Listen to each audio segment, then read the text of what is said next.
Hey, Cora here, welcome to my channel, CorasAtHerCorner, and today I'm actually doing a review from a parent's point of view of the new movie Toy Story 5, the fifth movie, of course, of the franchise Toy Story. A little background of mine, I saw the first Toy Story in theaters when it came out. I don't enjoy watching it over and over again like my brothers did, but I do like to enjoy watching the movies for the first time. I was more of the Disney animated when we were kids. My brothers were more of the Pixar when we were kids. Now, in this review today, I'm gonna split it in half. I'm gonna do a review that's got no spoilers, and then I'm gonna get more into a review with spoilers, and at the end I'm gonna give it a grade and let you know if I would let my kids see it or not. So here we go. So in this movie, you would think Toy Story has always revolved around Woody and Buzz. This one seemed to revolve around Joan Cusack as Jessie, and then Tim Allen seems more of like a supporting character as Buzz Lightyear. Some people are like, oh, Tim Allen and Tom Hanks are barely in the movie. That's what I've heard from YouTuber critics starting to come out now. Tom Hanks is barely in the movie, yes, as Woody. However, there is more of Tim Allen than what you would think, and I will get that later into the spoilers. I did truly enjoy this movie. It did feel like a usual Toy Story movie with all the lessons about friendship and working together. What I really liked about this, and I hate to get political, is the lessons in this movie are your usual Toy Story lessons. Friendship, growing up. They stuck to the originals, and I did like that. There were times, and this is hard to figure out which one why I was crying, because I do know what it's like to grow up. I do know what it's like to make friends. That's really hard, which, by the way, is still hard in my own area. I just make friends easier online, which makes no sense. And by the way, majority of them I have met in person. But then I also have the mixture of my niece who passed away, and this was one of her favorite franchises that she used to love to watch when she was alive. The biggest one was Lilo and Stitch. The second one was probably Toy Story. So within this movie, there is old characters, movies from the last movies with Bonnie, new characters, like they always introduce new toys. And especially the biggest one of all that's seen as the enemy in this movie, Lily Pad, which is like an iPad. So without giving anything away in this part of the review, this actually, I think, really does connect with children today and what they use with tablets and iPads and just electronics like that. Phones, you name it that's electronic that kids uses these days, it definitely has a big connection with that. I was able to sit there and enjoy it, and had, crying moments, laughing moments. I will say this, and I this is not a spoiler. Stay for the credits, because there is an after credit scene. I heard there was one way after, but I didn't stay that long because there was only like me and two other people in the theater, and they had already left before the first one. I don't know if it's true about a second one, but stay in the theater. Let me know down in the comments if you've already seen it and seen that second scene. So I did enjoy it. It's like the other Toy Story movies where I kind of have to be in the mood to watch it, except for, in my opinion, I probably would watch this one a little bit more than I would watch the others, especially the ones where, spoiler alert, Andy in the third movie, where they end up in the trash, and oh, that was an emotional wreck. I don't like watching that one. So, for me, very enjoyable. So now we're going to get a little bit into spoilers. I'm just going to try to run down through the movies, so bear with me. I'm not going to try to give it all away. So here we are. We start with the movie. Bonnie is 8 years old now. She's trying to find some friends. And I'm surprised this one didn't hit me, twins that are across the street that she wants to play with, but she's always afraid to ask. And she wonders why,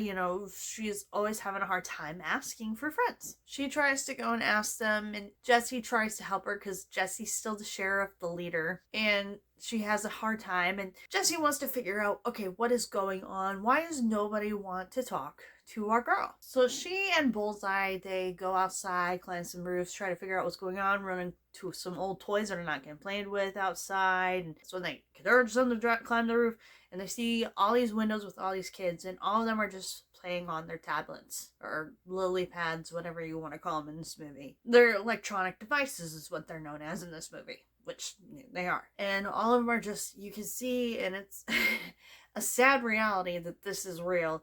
Just kids just on their tablets, just mindlessly sitting there doing nothing but playing a game. And you could tell, the toys are like, this is a threat to us. And Jesse's like, nah, not our girl. And we go back to Bonnie's house, their home. Bonnie's parents knows that she's having a hard time making friends. So they're like, what are we supposed to do? Order this lily pad? And they're like, we'll do it. And here we have these toys that are not afraid that this lily pad's gonna come in, and then all of a sudden there's this lily pad. And they're like, oh no. And so Jesse's gonna go and talk to her, and Buzz is like, you can get mad with this. And she's like, I'm not mad. And you can tell she's mad. And her goal is to make sure that Lilypad knows how things are run around here. And just so you know, when they say, oh, Tim Allen's barely in it, oh yeah, he's in it, because we started at the beginning, actually, that I forgot to mention, and I'll just tell you this little side quest. There was a shipment of Buzz Lightyears, brand new model of Buzz Lightyears, that got stuck on an island, and their whole journey is trying to figure out where they are and get help. And they see a star in the sky, and they see it as Star Commander. So there's just a whole side journey of them following the star and going on this adventure. It's all Tim Allen. Tim Allen's in it more than Tom Hanks. Let's just say that. Back to Bonnie's thing. So you just see that whole side quest going on. They do become important to the story later. So Bonnie's now got this lily pad, and she realizes she can join this chat with a couple of girls from dance class. Oh, great friends. But you find out right away, these are not great friends for her. And so Jessie is kind of hoping that maybe it would be. And Lilypad's, of course, got this whole ego of, oh, I'm important. Yeah, I'll make her happy. Look how easy I can do this. And it took her literally 3 seconds for Bonnie to have friends on there to be part of that chat and everything. So they're not impressed with Lilypad. She's not impressed with them. She can show them all this stuff that she can do. So when they go to sleep at night and Lilypad's getting charged and all the toys are asleep, Jessie's like, okay, I need some reassurance. I need to call someone. So there is this little walkie-talkie hiding in the closet that's labeled W, and she calls it. And it does go to another walkie-talkie that leads to, actually, I think it was Bo Peep that actually picked it up. So Bo Peep is there, and she's like, okay, I'll hand it to Woody. And Woody's there, and all of a sudden, I don't think the toys knew what she was doing, because she didn't want to seem like she was losing control of her own feelings. And all these toys, barge in the closet, like, what are you doing? And then, so, things are going on where the button's getting hit on and off, so it makes it sound like, Sheriff, I need help. So Woody's like, okay, we need help. So this is when Woody joins the adventures, aka Tom Hanks in real life. And I did think, when you see him and Buzz separated in real life, I do know Tim Allen and Tom Hanks have two completely political views. And my opinion was, how did this go behind scene with all the drama and just tension? And I looked it up, and apparently, according to Google, they still get along pretty well, and they put their differences aside. And if that's true, we all need to really learn a lesson from that, and that's a good idea. Just saying. But I was just curious, so I had to look that up. I don't want to get political, but that's what I was wondering about while watching this. I'm like, did they ever film together again? And sure enough, I'll get to it. So Bonnie got invited to this sleepover for the girls from dance class. Jessie wanted to go to make sure that Bonnie was going to make good friends, because that's always kind of been the toys' goal, is to make sure their kids happy and they do have a friend. And obviously Toy Story's always been about friendship. So Jessie and Bullseye sneak their way into this suitcase that Bonnie is supposed to take to the sleepover, and all the toys are like, you can't. Even Lilypad's like, oh no, you can't. But she does sneak her way there, and you find out later, once she gets to the kids' house, they're already there with their little tablets and they're playing, and she automatically brings out Jessie and Bullseye and is like, hey guys, look at my toys. And they're like, you still play with those? It's like, you could tell these girls have got attitudes. That's the way they're supposed to be. And so she gets embarrassed, and she's like, no, I don't play with these anymore. And you can tell she's sad and down, and so she gives them back to her mom. And next thing you know, she pulls out that lily pad out of her bag. And Lilypad's all like, ha, ha, ha, ha. And so when mom and dad leave, the first thing Jessie and Bullseye do is try to get out of the car. Well, Jessie does. I think, if I'm correct, Bullseye tried to stop her. And when Jesse and Bullseye get out of the car, they are then found by an elderly couple. And the woman sees that Jesse's old owner, Emily, the one she had before Andy, and then was put on the shelf, and then went to go to be with the prospector and Bullseye in the collection before they were shipped off to Japan, and then became Andy. Sorry, I memorized this stuff so much, and my brothers used to watch it all the time. The old lady finds Emily's address, and she's like, oh, we can just return this. And it was a funny moment between the old couple. You could tell they were definitely an old couple, and that's what you would imagine an old couple to be when they're old. Hilarious. Probably gonna be me and my husband when we're old. But anyway, so they drive her off to Emily's house, and Jesse did not want to go there. So they get there, and her and Bullseye get left in the mailbox. And as they try to escape, there was a horse they came across. And I don't remember the horse's name. I am so sorry. So I had to look it up. It's Daffodil. It's been a while, like a few hours. So they come across Daffodil in Daffodil's field, and Jesse thinks, oh, I ride Bullseye like this all the time. I'm going to take Daffodil and go back to, it was either the Silver House or Bonnie's house. I don't remember. She wanted to get back home. So she gets on Daffodil, and not realizing Daffodil's not going to be like Bullseye.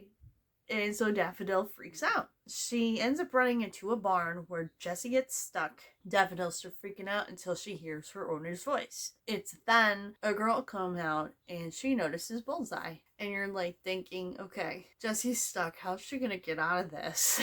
And the girl takes Bullseye, and we find out later this girl's name's Blaze. And I'm like, what about Jesse? What's gonna happen? Like, they did really keep you guessing throughout the movie, and that's what I did like about that. Jesse's stuck, and then we meet a pig. This is a non-talking pig, and the pig's name ends up being, wait for it, Jimmy Dean. I'm not kidding. So the pig actually ends up helping her out. And then she's like, can you take me to go get my horse Bullseye? You know, I need to get in the house. I need to get in the house. Well, the pig takes her to a house, and it's not a actual house. It's a shed. And to find out, all the forgotten toys were in that shed. And in there, you meet a couple of toys. I don't remember them all, but you can tell even before they admit that they've been abandoned for a while by Blaze. And then you have the one character that I wasn't sure who it was played by, and so I had to look it up. Conan O'Brien. Conan O'Brien plays a toy called Smarty Pants. And it seems like it's a toy for potty training, because you have the toilet, the poop jokes. I actually really did like his character. In the shed, they didn't like his character because they wanted him out of there because he was an electronic. However, his batteries were basically dying or dead. So you first meet him, it's like he's drunk because the batteries are not in there. So it's him and one of those sticky hand things that he's got wrapped around him. I don't know if that thing has a mind of its own or not, or if he's using it, but I think that thing has a mind of its own. So him, the hand, and her, they all escape out of that shed finally, and all the toys in there are glad that he's gone. So that tells you a lot about this character right there. Like I said, I did like that character, Smarty Pants. If only I could have a Smarty Pants for my 2-year-old, I would be so happy. Disney, will you make a Smarty Pants toy for us toddler moms? I don't know if it'll work. I don't know if it will work. So anyways, we go in further. They make it into the house, and they come across a drawer looking for batteries so Smarty Pants would shut up and act normal, hopefully. And then you see more toys that are dead because they don't have batteries. And she's like, I'm not bringing any of you more back. You guys are a problem enough. And I don't remember what he said, but he convinced her to do it. So now we have 2 more toys that joined us. One of them is Snappy, which is a little digital camera that kids used to play with that would actually take pictures. And the other one was played by Craig Robinson. I didn't recognize the voice, but I knew he kind of sounded familiar. And he plays as this hippo GPS cheerful talking toy named Atlas. So 2 more electronic toys have joined each other, and she somehow has them all hooked up by a wire, which I'm guessing was their way of making like an internet type connection, which we'll get into a little bit. I was a little confused at that, but now I think more of it. Now it makes sense. I'm out of the theater. It's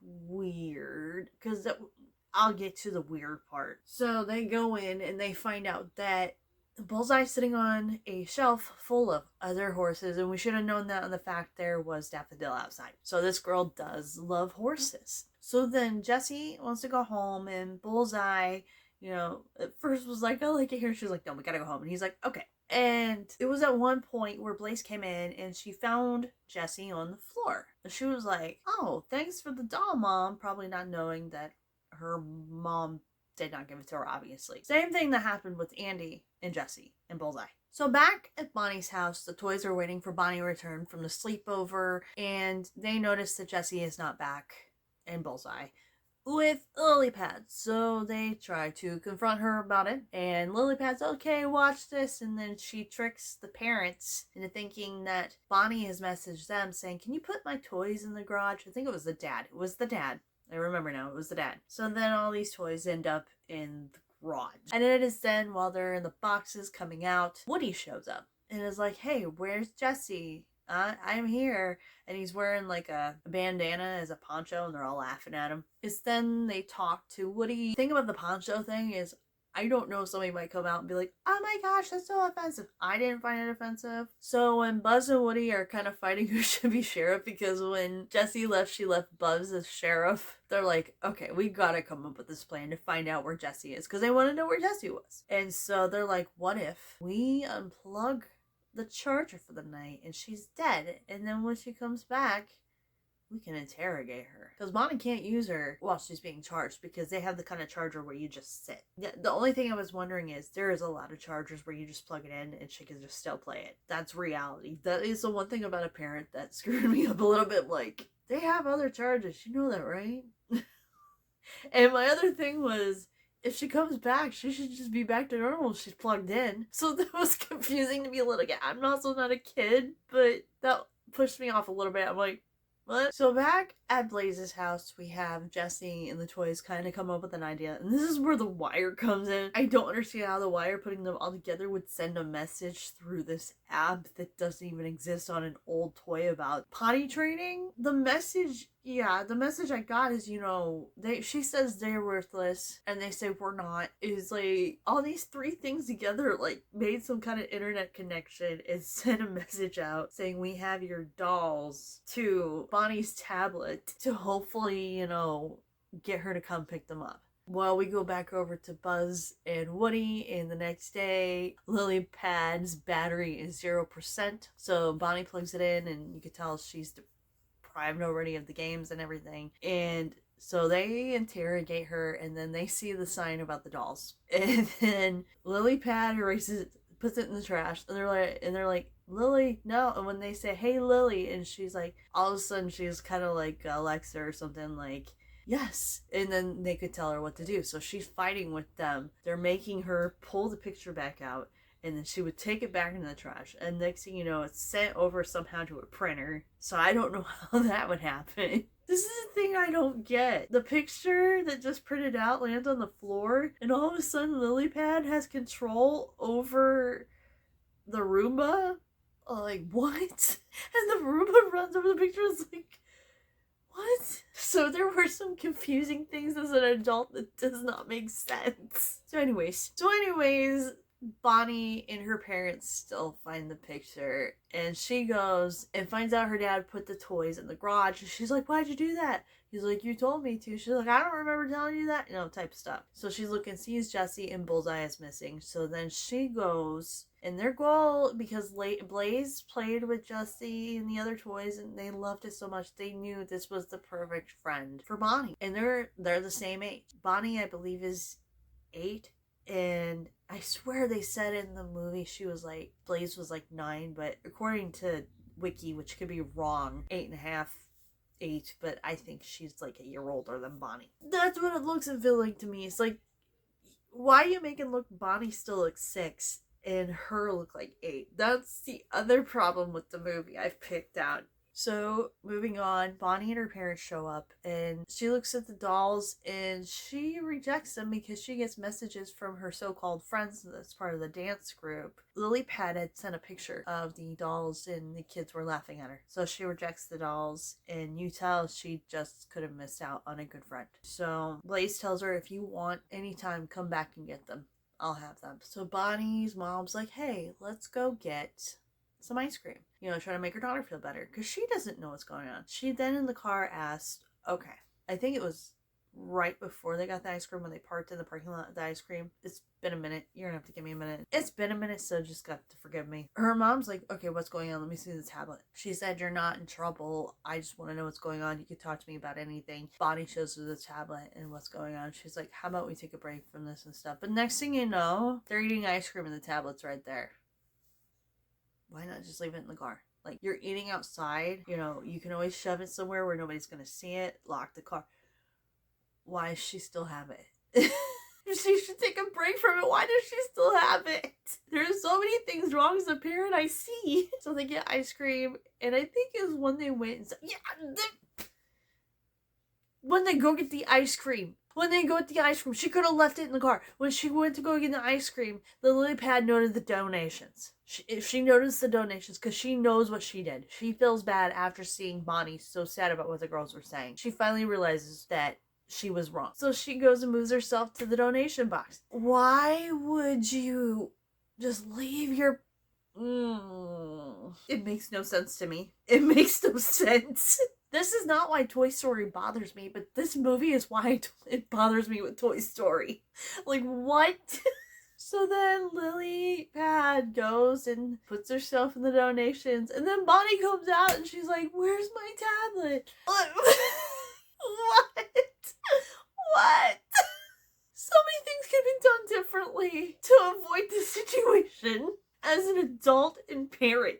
First of all, leave it at home. Second of all, if they bring it with them, leave it in the car. If you're gonna tell them, okay, we need to take a break from this, actually take it from them and put it away. This is what's bothering me about the movie as a parent. This is horrible. What? Now back to Jessie and Bullseye on all of them. Jessie is feeling rejected again. She's been through it with before, and that is the worst feeling in the world, especially when you were in the old house your old owner used to live in. And so she starts to go out the window, and they're like, what are you doing? All the other toys are like, what are you doing? She loves you here. She loved playing with you. You got that feeling. And she jumps out the window and calls for Daffodil. And Daffodil gives her a ride out to the old tree that has the tire swing that Emily used to play with her all the time with, because you do see flashbacks of that with Emily. And she's sulking by the tree. And once she grew up, Jessie never thought Emily really cared for her anymore. But she noticed some things about the tree after sitting there for a while. There was recently carved in the tree, Jessie was here. And she's like, I don't remember this. And at some point, Bullseye comes along. And it's after she started realizing stuff, and there was something buried. So she calls for Daffodil, and Daffodil helps them bury it, and to find out it's a time capsule. And she realized that in the 90s, when Andy was a kid, Emily had a daughter of her own, and she named her after Jessie. So Jessie doesn't feel so useless anymore. She meant something to somebody that they named their daughter after her. That's when she realizes that she needed to get back with Bonnie. That Bonnie needed her, and she needed to work with Lily Pad. They try to get a hold of Bonnie again through the devices they did before. And next thing you know, Buzz Lightyear comes and the other toys come, and they're all riding on horses. They somehow find out, I think they use that way of messaging again to try to get a hold of Bonnie, and that's when they realized they were getting messages back from Lily Pad that I donated myself. And they're like, what is wrong with you? She needs you too. So they find out where she's at. They have her take pictures, and with these devices together, they're all getting the pictures and sending messages. It's weird. It's just weird. And so they're seeing where she's at. She's sending pictures ever so often of where she's at and where she's on the truck at with the roads and everything. And they get help from the Buzz Lightyears from earlier. They get help from them. They first show up in front of the main characters when they're all at the tree. And they realize Jessie with the star, she is the sheriff. She is the one they must follow because she's the star commander because she has the star. So they must all follow her and help her get to Lily Pad to get back to Bonnie. So they all take these horses that Blaze has, and all the horses get them to the truck. They all get on the truck. They save Lily Pad. Lily Pad sees the barcode they have on the back of the Buzz Lightyears. She's like, I have an idea. She scans it, and then she turns on all of them, and they're all of a sudden drones. So now officially Buzz Lightyear can fly. And, you know, they're like, okay, we have this idea. You be as Bonnie, contact Blaze. Blaze will read it. Blaze will go over with the dolls, and hopefully they'll become friends. So Buzz's take Lily and the other toys back home, while the other ones take everybody else back to Blaze's, and then they start the whole plan of, okay, we're gonna bring them together. So Blaze actually shows up at Bonnie's store, and she's like, I have your toys. And you can feel that Bonnie's still, you know, sad and depressed because her friends were jerks. Blaze even told her, she said, I played with them. They're wonderful toys. All of a sudden they started being silly because Bonnie realized, hey, she plays with them like me. And so they started being silly with each other, and next thing you know, they are friends. So Lily Pad and Jossie realized all the toys and her needed to work together to make her happy. It doesn't always have to be one or another. So if you want to take a big lesson out of this as a parent, balance. You know,